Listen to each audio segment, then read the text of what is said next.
கிடைச்சிரும். ஸோ உங்கள் மனசு தயாராகனா நீங்கள் எளிய பக்தியிலேருந்து ஆரம்பிங்க. இந்த 48 நாள் முருகப்பெருமானுக்காக அசைவம் தவிர்த்து அசைவம் செய்யாமல் வீட்டில் இருந்து பாருங்கள், கண்டிப்பாக ஒரு மாற்றம் வரும்.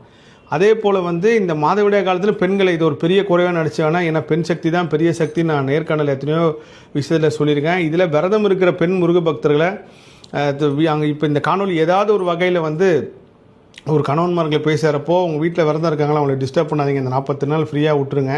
அவங்க வழக்கம் போல் சாமி கும்பிட்டு இருந்துக்கிட்டோம்.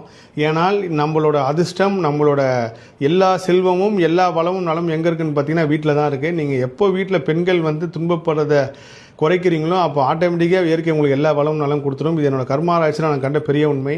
ஸோ இந்த 48 நாள் மட்டும் இல்லாமல் எல்லா நாளும் பெண்களை நீங்கள் வீட்டில் சாமி கும்பிட்றாங்க, விரதம் இருக்கல, எந்த ஒரு துன்புறுத்தலும் இல்லாமல், எந்த ஒரு பேச்சும் பேசாமல் விட்டு கொடுத்து போங்கன்ற என்னோட தாழ்மையானவர்கள். அப்படி இருந்து பாருங்கள், கண்டிப்பாக ஒரு பெரிய மாற்றம் வரும். ஸோ பெண்கள் இந்த 4 நாளில் என்னால் கோயில்